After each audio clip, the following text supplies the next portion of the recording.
Welcome to Talk Purpose and Truth, shifting you into higher consciousness. A show that elevates, uplifts, and encourages listeners to grow, heal, awaken, and evolve. Eden and Kim include bold topics, interviews with inspiring guests, experts, and celebrities, intuitive readings, channeled messages, mental health awareness, and hot topics to expand your awareness. I'm going to read about Arielle. Arielle is an Egodeath doula. She helps others move from a place of suffering to total mind, body, energy health by helping them separate the stories they tell about themselves from the truth of who they truly are, using mindfulness, tantra, and somatic practices. She has both spiritual coaching programs and an upcoming course called the Trauma Gut Healing Program, which provides a trauma-based and holistic nutrition approach to digestive health. She's a mother, artist, and if you can't seem to find her, it's probably because she's hiking or traveling around the world. Love that. So welcome. Hey. Hi. Hey. Here.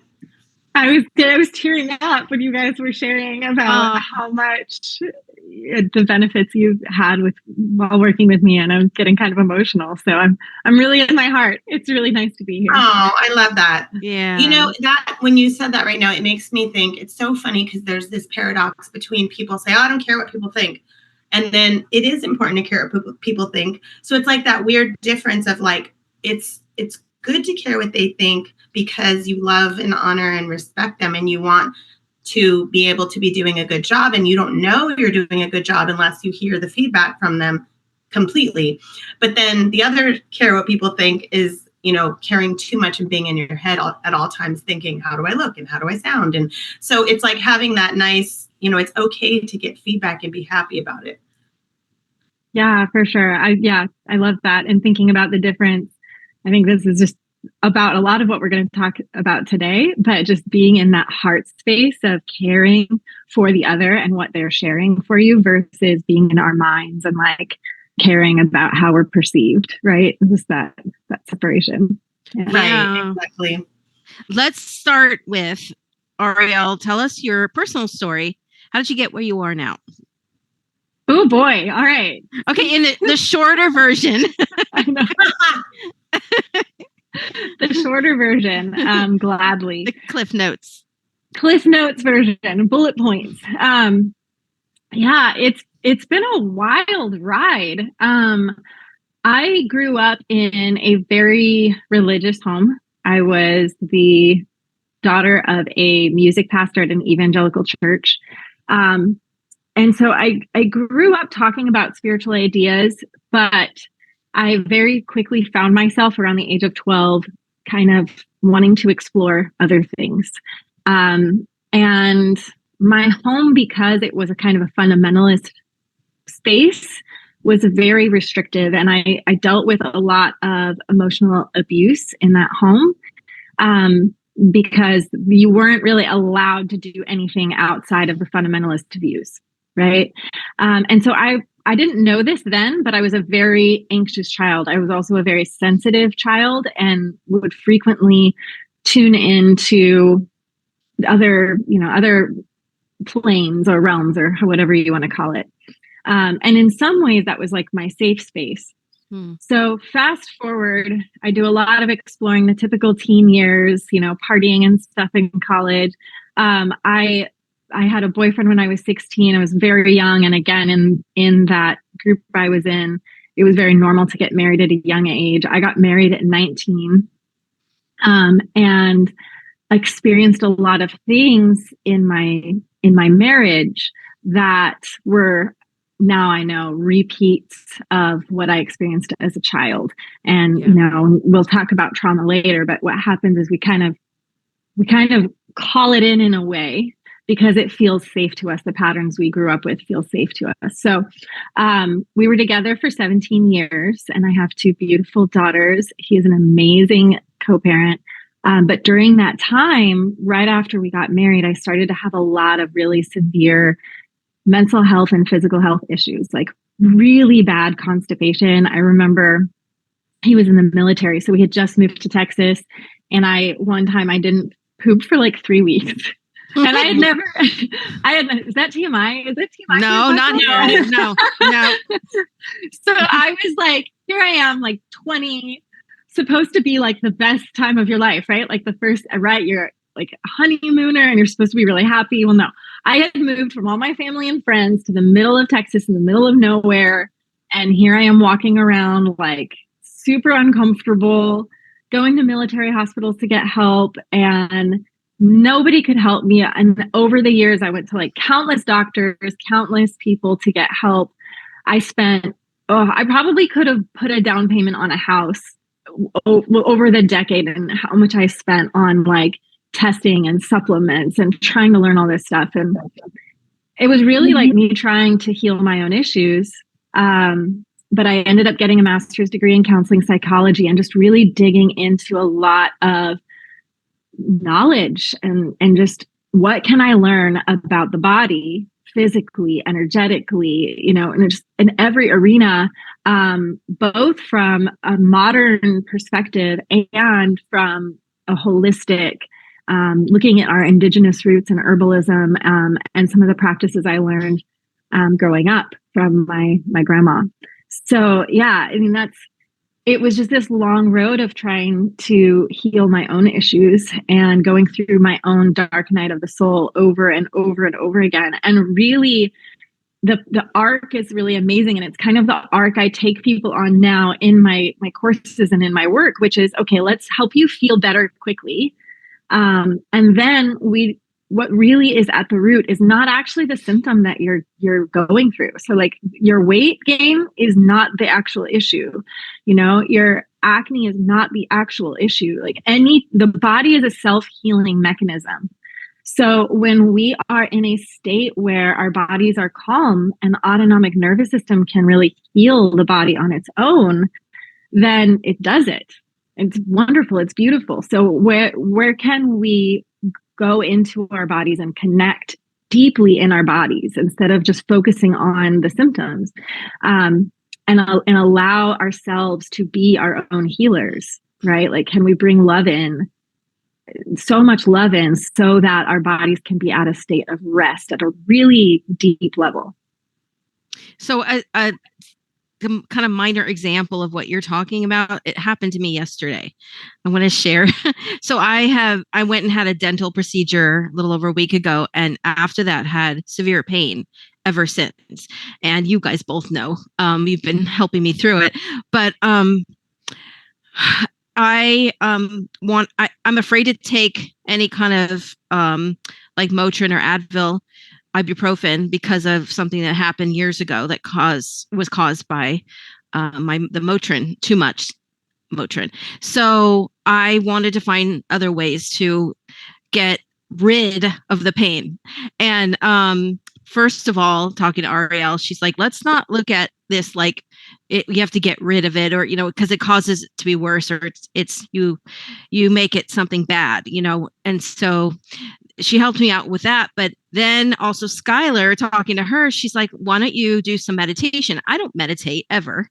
And I decided to do, Skylar has a meditation on YouTube, and I'm like, let me try this.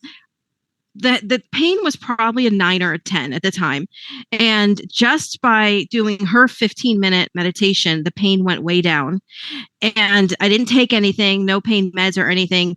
And then I'm like, this feels really good. I'm going to do more. So I kept doing more meditating. I ended up doing it for an hour. The pain was like way down to like a 2 after just meditating. And I think you would call that like calming down the nervous system and getting connected with self and not labeling the pain as something negative or bad. And I was just one with it.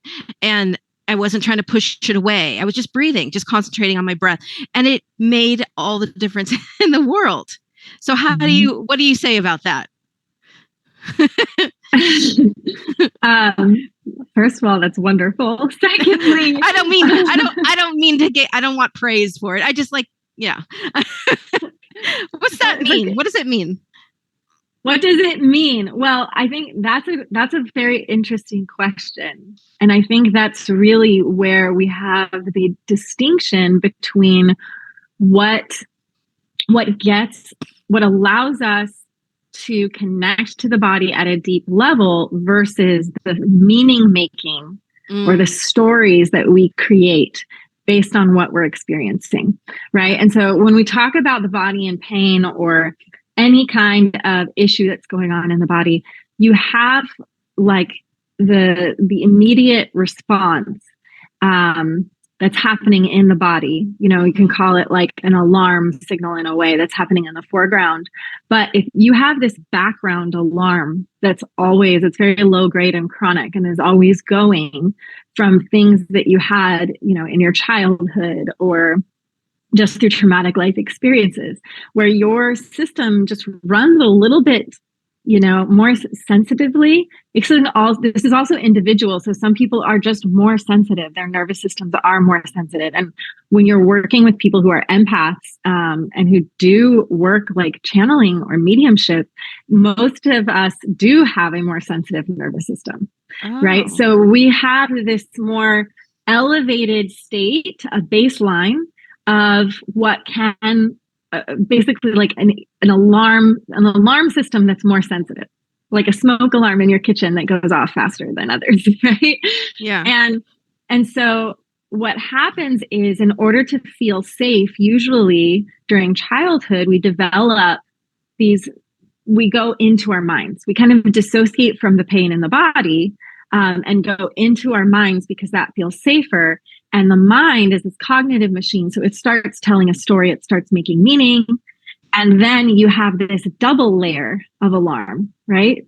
So this is now another extra layer, what we usually call anxiety or just overthinking. And that typically, it's like a negative cycle. It just repeats that state of alarm and intensifies the sensation in the body where, you know, when you go to a therapist, a talk therapist, usually they'll say your thoughts control your feelings, right? Well, it's really your sensations are happening and then you can have thoughts about them. And then that's a cycle that continues. It's kind of this like feedback loop, right? So there's this space between where meditation takes us, where you just be with the sensation. So, you know, the sensation's here, the thoughts are here up top, and you find yourself just noticing. So rather than making meaning out of it, like this was meant for this reason, or this is happening because of this or that, you just are very present with what is happening in that moment and that moment alone, which is the sensation. And that's it. So that's more... It helped me yesterday. We worked on that and I was feeling really anxious because I have some friends going through really awful stuff and it was making me feel really worried. And we did that where I just sat with it and, you know, we tuned into it. And you caught me labeling it like, or going off in tangents and like, nope, go back, just feel it. And it helped. Like I felt better after. Yeah. And now most people are like, well, I can't feel, I have to stop feeling so I could feel better. But that's the opposite of what we really need to do to feel better. Well, and the interesting thing is because we've gotten so used to that and typically this happens in early development, right? In childhood development. So you are so used to the pattern that the overthinking actually feels safer than the sensation because you never had a safe space to actually have the support to hold you through a complete sensation. Right. And when you do go through the complete sensation without resisting in any way, it typically goes away so fast. Yeah. You know, they say, someone told me once, like it takes 7 seconds to fully feel an emotion. Right. And I don't know about that. That's definitely up for debate. But it's a good example of when you actually allow a sensation to move through your body, it will come. The nervous system works in this think of it like a spring, like it comes out and then comes back in. And so it's the sensation of the coming out is like, this is really intense and I'm going into alarm. And you just kind of watch it and then it naturally comes back down. And the interesting thing is, if you've been meditating for a long time or you experience this, there's actually a very blissful space right here when you have that resolve that fills your body with endorphins and dopamine. It's like an orgasm. It's the same thing that happens in an orgasm. So, yeah, it's just a beautiful thing to like feel, because sensation is just sensation. Really, it's just a good, bad as a label. Sensation is sensation, right? Right. And we've been taught to escape it as quickly as possible. And so it was interesting because even last night I had a client who I was recommending. It came in through the reading that she was supposed to meditate and be in silence more. And she's like, oh, I'm never in silence. And she almost sounded panicky. And I'm like, okay, that's okay. I go practice in 30-second increments. I said, but you know what helped me is I always told myself for years I couldn't meditate. Oh, I'm not good at meditating. I get distracted. My thoughts drive me crazy. This was years ago. And it helped me to start just having sound healing on and just lay there and go, I'm going to time this for 30 seconds. If I fall asleep or stay awake, either way, just imagine your body getting heavy. And then eventually I could do it in silence as well. But it takes, it's baby steps sometimes. Yeah, absolutely. And, one thing, if anyone wants to practice this or kind of understand how this works at home, I like to say, if you can stay with, when you're saying, I'm going to stay with sensation, stick to your 5 senses, sensation, your senses. So what is that? Like sight, smell, taste, sound, touch. And so anytime you're in sensation, if you notice yourself moving out of describing any sense, then you've moved into your mind. Right. And that's really difficult for some people to even notice. It's so quick. Like I did it the other night. I was feeling this like intense, like was moving through some really deep emotional stuff. And I felt like I had this aha moment because I was in the middle of the and I went, oh, I know what the is. I'm going to write about it in my journal. And I started meditating on my bed. And I was like, wait a minute, it's still there. Like the sensation is still there. And like, it still wants me to be with it. And I'm leaving it. I'm leaving myself. I'm leaving my body, which is what continues that sense of fear, that sense of abandon, and that sense of alarm that we typically picked up when we were younger. That's keeping us stuck. I have a quote that is related by Corey Mascara. I don't know if you guys follow him on Instagram. He's great. But until we are comfortable feeling and sitting with discomfort and emotions, we will continue unconscious habits and escape behaviors. That's it. Pretty good, huh? Okay. Well, what about when trauma gets trapped in the body? It's kind of similar to what we've been talking about. How do we handle that or clear it? Okay. That's a really great question. I want to talk about what it means for trauma to get trapped in the body, because I think when a lot of people think of what it means, trauma being trapped in the body is like we have this emotion stored in the body. And so really what it is there is a memory of an emotion that made an impact enough on our nervous system that it can be stored somewhere in the body somatically. Okay. So the nervous system runs through our entire body, right? So there can be spaces where for some reason, something in our body got tense at a time when we felt something very deeply. And that anytime we have an unconscious trigger in our environment that brings that alarm up from that memory, that body part will feel the sensation. So it's not necessarily that like there's a muscle or something that is holding on to the tension. It's that space in the nervous system is being triggered. That memory is being triggered from the unconscious, and the nervous system is signaling it in a body space, right? So the trauma is actually held in the unconscious, and we feel that in our body.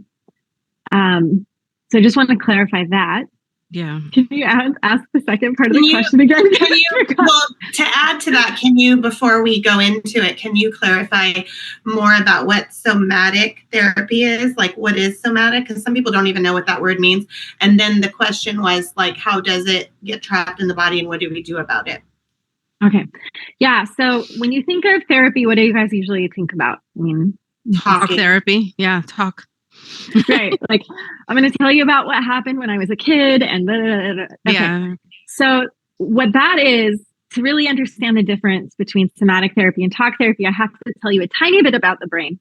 But all of that language, the meaning making from the memories happens in certain areas of the brain that are more logical, literal, and really are in the cortical regions of the brain. So that's kind of like the outside.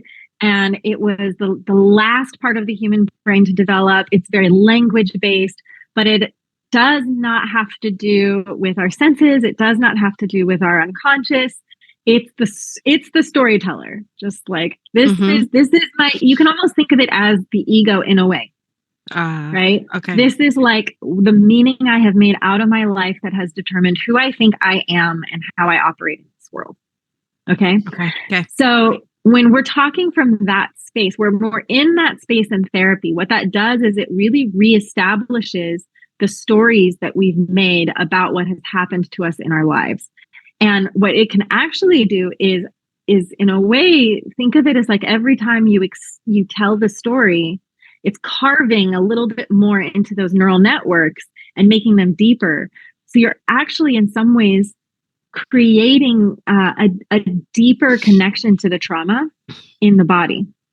Okay, so they started to notice this, and some amazing people, Peter Levine was one of them, started to work on, Bessel van der Kolk is another great one who wrote The Body Keeps the Score. They started to realize that the body and the unconscious is really what was carrying the trauma, and that what actually happened doesn't matter. That's the really interesting thing. And so somatic work is where we work with the body. So rather than doing a top-down approach where we're going from the mind and trying to comprehend and hoping that will fix the body, what we do is we start with the sensation in the body. And what that does is that moves the energy that's been held in the nervous system and allows it to release. And from there, we not necessarily make meaning, but we understand ourselves from a new place of healing. Yeah. That's right? What happened to me when I since working with you. Yes. Yeah, me too. Ooh, what's happening? I don't know. Ooh, that's weird. Did that do it by itself? Yeah. Whoa, that was cool. Well, we need to tell everyone what just happened. I got fireworks. Fireworks all around. Mine doesn't do that. On her screen, but she didn't touch anything. It just happened. Did you get a text or anything? Is that connected to your phone? My phone is on Do Not Disturb. No, it wouldn't do that on Zoom. No, that was gosh. Ooh, that was like whoa. Messages. Ooh, that's a good sign. I know. I love that. There we go in our meaning making machine. Wow. So what do we do about it? Right, is what you asked. And I think I kind of answered that a little bit, which is we go into our body. So we don't actually talk, we don't have to talk about the story, but someone can start with a couple. I can just say, I want you to think about how you feel when you have that memory. And before I actually try to keep people from going into the story too much, because what happens when you do that is you go into a state of alarm, because even recalling the memory creates alarm. I don't know if you've ever, for those of you who've done therapy, if you've ever talked about it and then you're like crying or just feeling really intense and you leave the session feeling like you got hit by a bus because you're just like, oh my God, like I have so much. And more of the bad. More of that. Because what you did was the nervous system like got into a state of alarm, and because it's not regulated, you're again getting stuck in either that fight, flight, or freeze state or a fawn state. And so you actually are leaving there and like needing to bring the nervous system back to regulation. I actually remember when I was doing talk therapy and wasn't really aware of this, I would leave my sessions and it was like unconsciously, I needed the things that I used to self-soothe when I was little. I would sometimes, pretty much every single therapy session, I would go home and I would just be famished and I would eat like the biggest meal out of my fridge because that was my way of self-soothing. When I was little, like my Nana would always, anytime I felt anything, she was like, here, like, I'll make you food. So, but that's what was happening is I was talking about my traumatic experiences and I was leaving there and not feeling safe, not feeling restored. So what we do instead is we just sit with the sensation and we bring the loving compassion into this. We allow the sensation that we felt when we were younger that caused that state of alarm and we allow it. We make the body feel safe enough to feel it. Mm-hmm. That is what we were looking for the first time the thing happened, right? Yeah. And so as we do that, the body, again, as soon as we bring in a sense of safety, what that does is it automatically allows the autonomic nervous system to calm and come into the state of rest and digest, what's called a parasympathetic state. And then from there, the body relaxes and we feel safe to feel again. And for some, we have to do this many, many, many times, right? Because it's just the pattern is so ingrained. So it's not like an instantaneous, I felt it, I'm done, I'm good. It's Yeah. It's so fascinating. With the nervous system regulation, I feel like you're saying that it really will, and tell me what you think, but I'm just saying I'm getting out of it that if we can regulate our nervous system or keep it regulated, then it will help everything. Like it can help anything. I would be skinny. No, I'm kidding. I'm kidding. Right? Well, it could help if you get sick or if you're, stressed out or whatever. You would have the tools, or you're doing so much to regulate it that then when something like that happens, you handle it much better. And so is that true? And also, like, what are some other ways besides this way that you're saying? What are some other ways people can stay on top of keeping their nervous system regulated? Yeah. Okay. So the goal isn't necessarily to keep the nervous system regulated all the time. Okay. I will say that it is absolutely normal. So the nervous system, again, we have the central nervous system, which is what responds to stimuli, right, outside. And then you have the autonomic nervous system, which carries our rest and digest state, the parasympathetic nervous system, and the fight, flight, freeze state, which, we'll say the fight, flight state, which is the sympathetic nervous system. So the issue that happens when you have chronic dysregulation, which is what we would call trauma, little t, or that was me, right? Is me. Yeah. Mm-hmm. Okay. Most people, it is really, because what it is it was when you had a really overwhelming emotional event and you didn't have the support to fully feel it.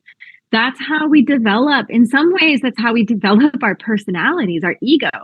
Right? Is we learn these ways of coping, and it's not all of our ego, but it's the unconscious side where we begin to repress or we begin to develop these behaviors to cope with the sensation on our own. And usually what happens then is the nervous system can think of it, like I said, like a spring or a slinky. When we allow the nervous system to come up and down, it kind of moves back and forth like this beautiful wave, like everything else in the universe.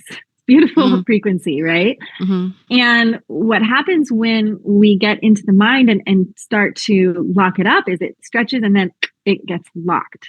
So that's like a freeze state, right? And it just kind of gets stuck and it doesn't have that natural come back down. And so you have this chronic elevated state of stress or cortisol and alarm. That is really the root of so many health issues is, they say you need to lower your stress. And so everyone thinks, oh, I'm going to take things off my calendar and I'm going to do less and I'm just going to like Netflix and chill, right? But really, that's not the kind of rest. What that is that's collapse. Okay. Yeah. That's a collapse state when your nervous system has been overwhelmed and you go into collapse. So rest and digest, you have a lot of energy. You're able to do things. It's still a restful state, but you're not in that, you're not carrying that chronic low grade tension. And so, one of the things some of the things we can do to help this along, other than doing somatic work, is to meditate, obviously. It's really anything that you can do to get into the present moment. So I love meditations. I know for some people sitting and meditating is not helpful because they are in such a state of chronic alarm that they're overthinking. And so they find it very difficult to get into a meditation. So when that's the case, I usually recommend meditations like chanting, because it's twofold. One, you're giving your mind something to think about. Mantra is also really good for this. Mm-hmm. And two, if you're doing chanting that's more traditional, or you're doing ohms, they actually the syllables such as om cause this vibration in the back of the neck, which actually stimulates the vagus nerve, which is where the vagus nerve really carries or helps to. I'm really having a hard time with my words right now. The vagus nerve is very important in regulating the nervous system. And stimulating the vagus nerve helps the nervous system to calm down. And so that, like, when we say an actual, some people, when they say ohms, like in yoga class, they'll be like, om. And it's just this really sweet thing. But if you go into I talked about working with Tantra. So in like Tibetan Buddhism, when we say an om, it's actually how we say the word is affecting our nervous system. So it's more of like an and at the very end, you should feel a vibration where the skull meets the vertebra. And what that's doing is that's vibrating and really relaxing the nervous system. So that's a really beautiful thing you can do. Also, grounding is one of my favorite. Like, just literally just go, take off your shoes, take off your socks, and walk outside on the dirt. It's one of the easiest ways to regulate the nervous system. The earth is such a healer. Yeah. Wow. Okay. There are many more, but just call her. Just call her. I think this is great for our audience, because I think more and more people sadly are going through anxiety, so this is huge. Yeah. Well, also, what are the, I guess, symptoms of having a dysregulated nervous system? I know there's probably so many, but just average symptoms. I think most people don't realize it because we're so used to our unconscious programming and patterns, and what the stories or the anxiety that we tell about our state of alarm in our body typically keep us from feeling into our bodies. So the first thing is, if you consider yourself an overthinker, if you find yourself just thoughts always going, if you feel very sensitive, like it's very easy, you get easily overwhelmed, if you're easily agitated, or like anything just ticks you off at the drop of a hat. If you're struggling with weight in any way, for some people it can cause weight loss, for some people it can cause weight gain. It's just how your body's responding to the cortisol. If you carry weight in your abdomen mostly, that's another sign, because that's the cortisol. If you have hormonal imbalances, that's a big one. Digestive issues, one of the top ones that I see for sure. And then, if you just feel tired all the time, that's also another sign. Allergies, food sensitivities, anything where your body is showing you or telling you that it's feeling sensitive to something, and basically it's like, you're not listening, so I'm just gonna pop it up with some illness, and Yeah. it's just been happening so long. And there was one more that came to mind, but it's gone. There's a lot. I mean, Yeah. Even like, what about if people get sick a lot? If people, so that's a suppressed immune system, and that typically happens. And I see a lot of people, what they try to do is do the healthy things. We're in January, and a lot of people will start with their New Year's resolutions. And so they'll go work out at the gym more. And what they're actually doing is adding more stress to an already stressed out nervous system. And so they're wondering, I don't get it. I barely eat any calories, and I'm working out all the time, and I don't see any results. And I don't understand what's happening.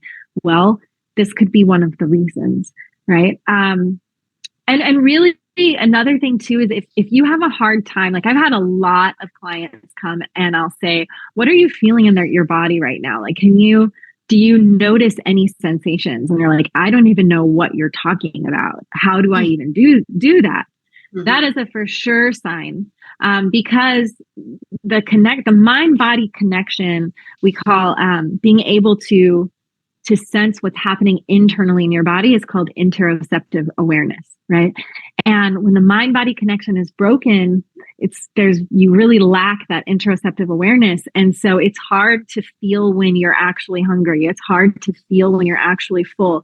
It's hard to know what you're feeling at all. And usually the only sign you get about what you're feeling is the mental stories that you're stating about it. And then Thank you for listening to Talk Purpose and Truth podcast. Find out more at talkpurposeandtruth.com.